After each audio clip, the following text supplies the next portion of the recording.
Movie शुरू होती है तो हमें बताया जाता है कि एक वक्त था जब ज़मीन पर लाइफ एग्जिस्ट नहीं करती थी। फिर एक दिन ज़मीन पर एक एलियन शिप आती है। एलियन शिप से एक एलियन उतरकर पानी के पास आकर एक अजीब सा लिक्विड पीता है, जिससे उसकी पूरी बॉडी मेल्ट होकर उसी पानी में मिक्स हो जाती है। फिर हम देखते हैं कि इस एलियन के डीएनए से ज़मीन पर लाइफ की शुरुआत होती है।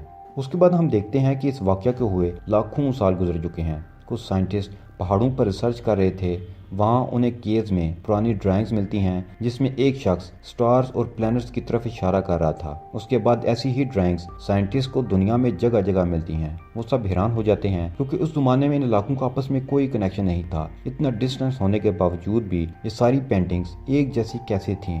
फिर साइंटिस्ट इस नतीजे पर पहुंचते हैं कि इन पेंटिंग में नज़र आने वाले बड़े बड़े इंसान शायद वही हैं जिन्होंने ज़मीन पर इंसानों को बनाया है। ये सारी ड्राइंग्स इंसानों के लिए एक तरह का इनविटेशन है कि वो अपनी लाइफ के स्टार्ट के बारे में जान सकें। फिर सब देखते हैं कि सब पेंटिंग्स में एक ही प्लैनेट की तरफ इशारा था। फिर साइंटिस्ट फैसला करते हैं कि वो इस प्लैनेट तक जाएंगे। फिर हम देखते हैं कि साइंटिस्ट की टीम एक स्पेस शिप में है और सब स्लीपिंग चैम्बर्स में हैं। सिर्फ एक बंदा बाहर है जो इस शिप को कंट्रोल कर रहा है, लेकिन वो इंसान नहीं था बल्कि एक रोबोट था। फिर 3 साल के लंबे सफ़र के बाद वो अपनी मंजिल तक पहुंच ही जाता है। वो रोबोट सभी को स्लीपिंग चैम्बर से उठा देता है। अब साइंटिस्ट इसी प्लेनेट के ऊपर थे जहां उन्हें आना था, लेकिन जहां उन्हें लाइफ के कोई आसार नजर नहीं आ रहे थे। फिर उन्हें पहाड़ों के दरमियान में एक पिरामिड दिखाई देता है। अब उन्हें इस प्लेनेट पर लाइफ का एक सबूत नजर आ गया था। अब साइंटिस्ट इस प्लेनेट पर जाने का फैसला करते हैं। इस प्लेनेट का माहौल जमीन जैसा ही था, बस कार्बन डाइऑक्साइड की क्वांटिटी में थोड़ा ज्यादा थी, जो कि नुकसानदेह था।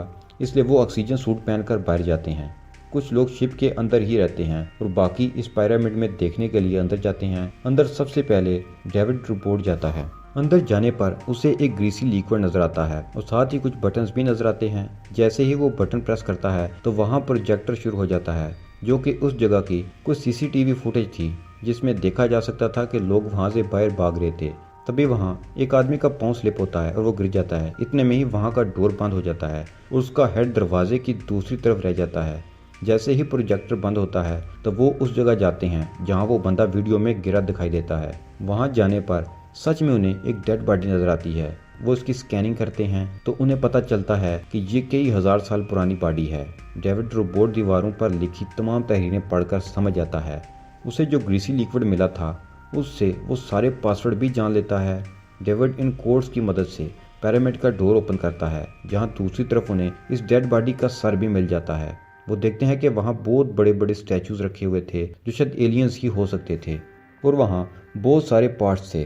इन पार्ट्स में वैसा ही लिक्विड था जो मूवी के शुरू में इस एलियन ने पिया था। जैसे ही वो लोग अंदर जाते हैं तो वहाँ का एनवायरनमेंट चेंज होने लगता है। फिर दीवारों पर बनी पेंटिंग्स भी चेंज हो रही थीं और इन पार्ट्स से ब्लैक लिक्विड निकलकर बाहर आ रहा था। फिर साइंटिस्ट को स्पेसशिप से कॉल आती है कि यहाँ एक बहुत बड़ा तूफान आने वाला है, वो 15 मिनट में हम स्पेसशिप का डोर बंद कर देंगे, इसलिए आप लोग फौरन वापस आ जाओ। डॉक्टर चार्ली इन पार्ट्स में से एक पार्ट उठाकर अपने साथ ले आते हैं। डॉक्टर शाह इस एलियन का कटा हुआ सर अपने बैग में लेकर शिप में चली जाती है। सिर्फ डॉक्टर शाह इस एलियन हेड पर रिसर्च स्टार्ट कर देती है। फिर वो उसके हेड को ऐसे सेल देती है जिससे उसका हेड एक्टिवेट हो जाए। ऐसा करने से वो सर वाकया ही में एक्टिवेट हो जाता है। वो सर तेजी से एक्टिवेट हो रहा था, वो इस पर कंट्रोल नहीं रख पाती और वो हेड बस्ट हो जाता है।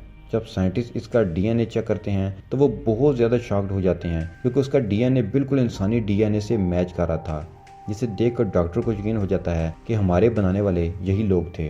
डॉक्टर चार्ली जब इस पॉट को खोलते हैं तो उसमें से 3 ट्यूब निकलती हैं जिनके अंदर डीएनए थे। डेविड चार्ली को बिल्कुल पसंद नहीं करता था, तो वो डीएनए इसमें से निकालकर इसकी ड्रिंक में मिलाकर उसे पिला देता है। वो साइंटिस्ट पिरामिड के अंदर ही रह गए थे। वो वहाँ रिसर्च जारी रखते हैं जहाँ उन्हें बहुत सारी डेड बॉडीज मिलती हैं। वो ये सोचकर परेशान हो रहे होते हैं कि आखिर इन एलियंस को किसने मारा होगा। इन्हें डर लगने लगा था कि जिन्होंने इन एलियंस को मारा होगा वो उन्हें भी मार सकते हैं। वहाँ उन्हें एक स्नेक की तरह का एक एनिमल नजर आता है जो इस लिक्विड पार्ट से निकला था। वो उसे एक आम स्नेक समझकर टच करते हैं, लेकिन वो स्नेक बहुत ज्यादा एडवांस था। अचानक से उनके सूट में दाखिल होकर उसके मुंह को पॉइजनस कर देता है और उसको मार देता है। जो दूसरा साइंटिस्ट उसे बचाने की कोशिश करता है वो स्नेक उस पर भी अटैक कर देता है, जिससे वो ब्लैक लिक्विड पर जा गिरता है, जिससे उसकी बॉडी पर रिएक्शन शुरू हो जाते हैं और वो भी मर जाता है। यहाँ चार्ली और डॉक्टर शाह एक दूसरे के साथ टाइम स्पेंड करते हैं, लेकिन चार्ली जब अगले दिन उठता है तो उसकी हालत बहुत ज्यादा खराब थी। ये उसी डीएनए की वजह से हो रहा होता है जो डेविड ने उसे दिया था। फिर वो सब मिलकर एक दफा फिर पिरामिड में रिसर्च के लिए जाते हैं। वहाँ डेविड फिर आगे जाता है और चार्ली की तबीयत अचानक बहुत ज़्यादा ख़राब हो जाती है, जिसे लेकर सब वापस आ जाते हैं। फिर डेविड पिरामिड के अंदर ही रहता है। उसे रिसर्च करने से पता चलता है कि यहाँ पिरामिड असली में एक कंट्रोल रूम है और जो ब्लैक लिक्विड के पार्ट्स उन्होंने देखे थे वो एक वेपन है जिसे किसी जगह गिराने से मुख्तलिफ किस्म के एलियंस निकलते हैं। जब डेविड एक बटन दबाता है तो वहाँ एक प्रोजेक्टर चल जाता है जो पूरे यूनिवर्स को शो कर रहा था। यहाँ दिखाया जा रहा था कि उनकी मंजिल अर्थ है। यहाँ उसे पता चलता है कि वो सब लोग अर्थ तक आ रहे थे। अब वो यहाँ स्लीपिंग पॉड्स दिखता है जिसके अंदर एलियंस थे। उसे पता चलता है कि इनमें से एक एलियन अभी भी जिंदा है। ये देखने के बाद वो अपनी शिप में वापस आ जाता है। दूसरी तरफ वो लोग चार्ली को लेकर अंदर ही आ रहे थे। शिप के कैप्टन चार्ली को अंदर नहीं आने देती क्योंकि वो इन्फेक्शनिस्ट था, उससे बाकी लोगों की जान को खतरा हो सकता था, तो वो उसे जला देती है। ये देखकर डॉक्टर शाह सदमे से बेहोश हो जाती है। जब शाह को एग्जामिन किया जाता है तो पता चलता है कि वो एक्सपेक्ट कर रही है, तो पता चलता है कि उनके अंदर एक एलियन बचा है। जब डेविड उसकी मदद को तैयार नहीं होता तो वो एक ऑटोमेटिक ऑपरेशन मशीन के अंदर जाती है और सर्जरी से इस एलियन बच्चे को अपनी बॉडी से निकाल देती है। लेकिन शाह इस एलियन को मारती नहीं बल्कि एक चैम्बर में रख देती है। फिर हम शिप में एक बहुत ही बूढ़े शख्स को देखते हैं जिसने इस प्रोजेक्ट पर इन्वेस्ट किया था क्योंकि वो और जीना चाहता था। उसे बताया गया था कि अगर हमें पता चल जाए इन लोगों के बारे में जिन्होंने हमें बनाया तो वो लोग हमारी जिंदगी बढ़ा भी सकते हैं और हमें जवान भी कर सकते हैं। इसलिए अब वो आदमी एलियन से मिलने की बात कर रहा था तो सब उसे मना करते हैं और डेविड बताता है कि उसे एलियंस का प्लान पता चल गया है जिसमें वो ज़मीन पर जाकर उसे तबाह करना चाहते थे। लेकिन वो आदमी उनकी एक नहीं सुनता और पिरामिड में जाने की जिद करता है, जिस पर वो लोग उसे पिरामिड में ले जाते हैं। वो स्लीपिंग पॉड से उस वाहिद जिंदा एलियन को जगाते हैं। वो जाग जाता है और उनके सामने खड़ा हो जाता है। बूढ़ा आदमी उसे कहता है कि डेविड, तुम इससे मेरी ज़िंदगी बढ़ाने और मुझे जवान करने की बात करो।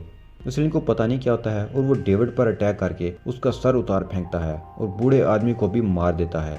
फिर वो एलियन अपनी शिप को स्टार्ट करता है और अपनी डेस्टिनेशन अर्थ रखता है। यहाँ शाह किसी तरह से इस पिरामिड नजर आने वाली एलियन शिप से बाहर आती है और अपने शिप क्रू को कहती है कि हमें इस एलियन शिप को किसी तरह से भी रोकना है। लेकिन यहाँ इस शिप को डिस्ट्रॉय करने के लिए उनके पास कोई वेपन नहीं था। इसलिए वो लोग फैसला करते हैं कि वो लोग अपनी शिप से इस शिप का एक्सीडेंट कर देंगे। वो ऐसा ही करते हैं और अपनी शिप को इस एलियन शिप से टकरा देते हैं जिससे वो बहुत बड़ा ब्लास्ट हो जाता है। यहाँ शिप के सब मेंबर्स मर जाते हैं लेकिन वो एलियन बच जाता है और नीचे बच जाने वाले डॉक्टर शाह पर अटैक कर देता है।